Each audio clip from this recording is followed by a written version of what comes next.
There's food on the table. It's always a good thing. Another day, another State Fair blue ribbon winner for you. Today, it's the winner of the Make It with Malt-O-Meal contest, Susan Nikic. That's correct. All right, good job. Great, First try. She is here. She's from Milwaukee. She's here with her recipe for tropical sweet potato bake with pork medallions. Correct. So it smells great already. Well, it is. It's a really good recipe. It's really easy. It's a lot easier to prepare than it was to say the title of it. What I started with, you had to come up with something with the cold cereal of Malt-O-Meal. Right here. And any of the Malt-O-Meal cereals. Any of the Malt-O-Meal. I chose cinnamon toasters. Thought it would go great with sweet potatoes and the pork, or you can use chicken or leftover sweet potatoes from the holidays. What I started with was the cereal.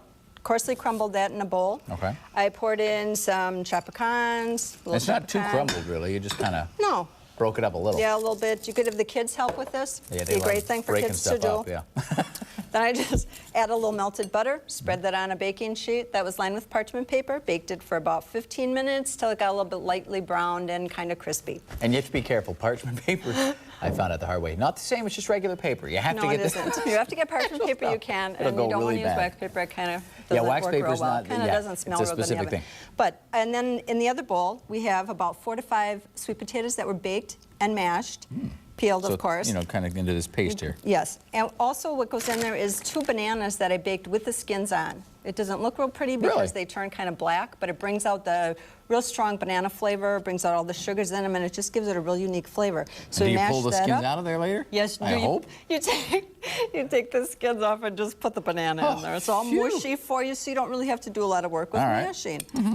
We put a little pineapple in there with the juices, and you just kind of mix that all around. Mix the whole thing together. So it's very sweet, I would think, at this point. It really isn't, because the bananas kind of, and the sweet potatoes almost give it a little bitter. Yeah, it really does. And then we put just me or is sweet potato getting a lot more popular all of a sudden? I think it's getting a lot more popular. It's very nutritious for you, too. A lot of vitamin C, potassium, vitamin A. I think it's lower in carbs and all that kind of stuff. Yes, it is. It's very healthy. So you masheroo there. Kids would also love to help with that. They do. Yeah, and they can sprinkle in. We have some pumpkin pie spice, some cinnamon, a little salt and pepper. That goes in there, and that just gets mixed around with it. So again, we mix it all together. So it's really a 3-part recipe.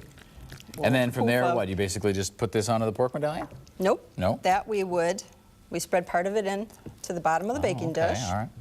We'll just do a little bit of it. So it's like a base for the dish? Yeah.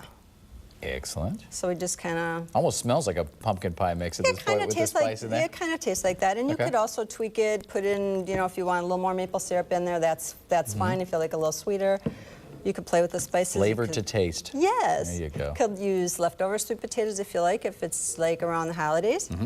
Then you take the cereal topping, and you would sprinkle that all on there. And then you would top it with the remaining thing, and then... And you put that in the oven. And then you bake it? And bake it for about 25-30 minutes until that's all done. Okay. Now the pork medallions, what I did was in the food processor, I took the cereal, put it in the food processor, ground it. And that's kind of how you breaded it? That's how I breaded it, a little flour. Browned it. And there's how it all comes out in the end. Like if you want to get the step-by-step recipe, fox6now.com. It looks fantastic. We'll taste it later. It won't last long, I guarantee that.